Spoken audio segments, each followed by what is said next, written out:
The functional assessment-based intervention model employs a systematic approach to designing, implementing, and evaluating functional assessment-based procedures developed by Umbright, Farrow, Liopson, and Lane, 2007.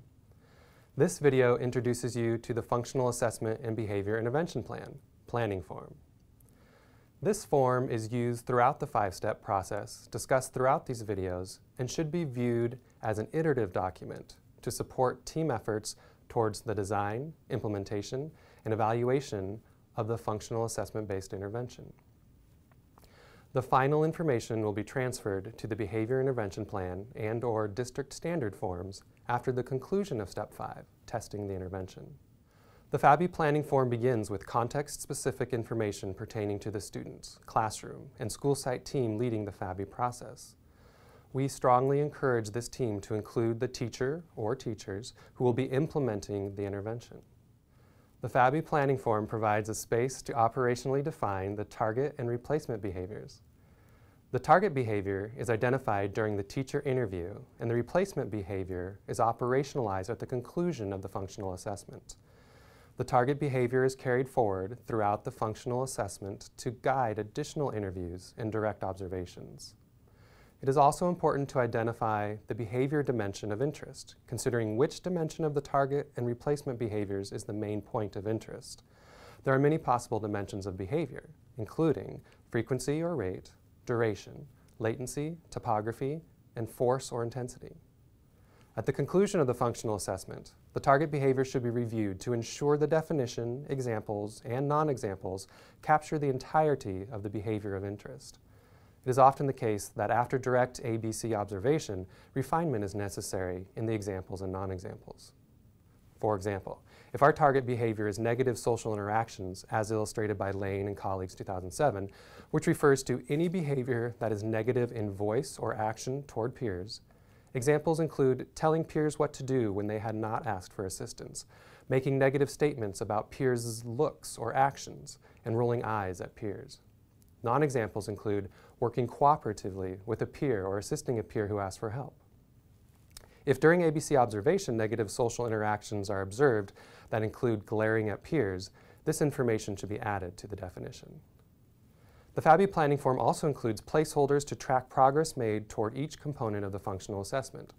For example, there are places to document when interviews and rating scales have been conducted and completed, and how many hours of direct observation using ABC recording occurred and in what locations. Once the functional assessment is completed, all information gathered can be entered and organized into the function matrix.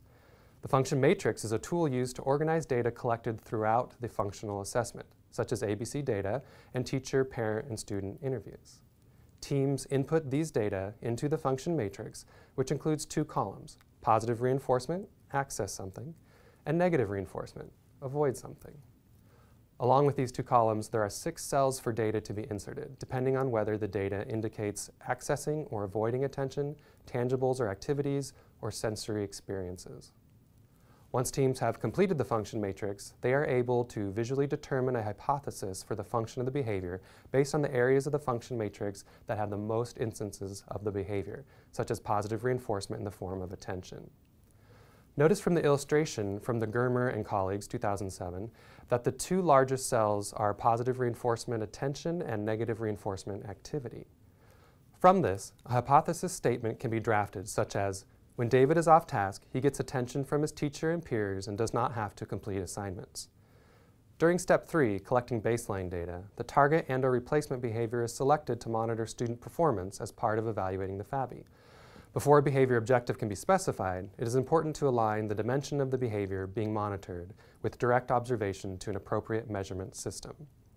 Once baseline has started, it is important to monitor the number of observations and describe the level, trend, and stability using visual analysis techniques and descriptive statistics. A baseline statement should describe present levels before the intervention is introduced. During Step 4, designing the intervention, the function-based intervention decision model is used to help link results from the functional behavior assessment to the intervention method and all of its components. The FABI planning form includes this decision model, as well as guiding prompts to help teams design antecedent adjustments, reinforcement adjustments, and extinction procedures, referred to as ARE components. The final page of the FABI planning form includes a summary of the data to be collected in Step 5, testing the intervention. This includes what student outcome data are being measured and what measurement system is used, along with the specific time and subject area data will be collected, such as during afternoon reading block or morning circle time. This is important to document because in the FABI process, single case design methodologies are used to determine a functional relation between the introduction of the intervention and changes in student performance. The logic behind single case designs is guided in part by time series analysis, which assumes behaviors are being measured in the same setting, around the same time, and under the same context each time. Step 5 also includes how treatment integrity data will be monitored, such as through a checklist, direct observation, and/or through permanent products, as well as social validity data to ensure teacher, parents, and student have consensus on the goals, are comfortable with the procedures, and believe the intervention is likely to achieve the desired outcomes when implemented. Social validity data are collected again to determine the extent to which the intervention actually met or exceeded expectations. Finally, information for evaluating the intervention and supporting success are documented and planned, including how generalization and fading will be monitored and planned, when the program will be reviewed, personnel involved along with their roles, and emergency procedures for dealing with dangerous or unsafe behaviors. At the conclusion of Step 5, the FABI plan will be documented and finalized as part of the student's behavior intervention plan.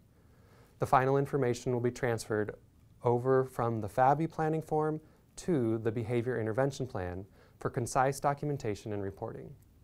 We also encourage a blank copy of the treatment integrity form and the student's graphed performance be attached to the behavior intervention plan. District, state, and federal procedures for maintaining a student's file should also be followed. To learn more about these processes, you may also watch our video overviewing each step of the systematic 5-step process, as well as our videos on the unique features of the FABI model, including the function matrix and the function-based intervention decision model. You may also review the books Applied Behavior Analysis, 2nd edition, by Cooper, Heron, and Heward, 2007, and Functional Behavior Assessment and Function-Based Intervention, an Effective, Practical Approach, by Umbright, Farrow, Leopson, and Lane, 2007.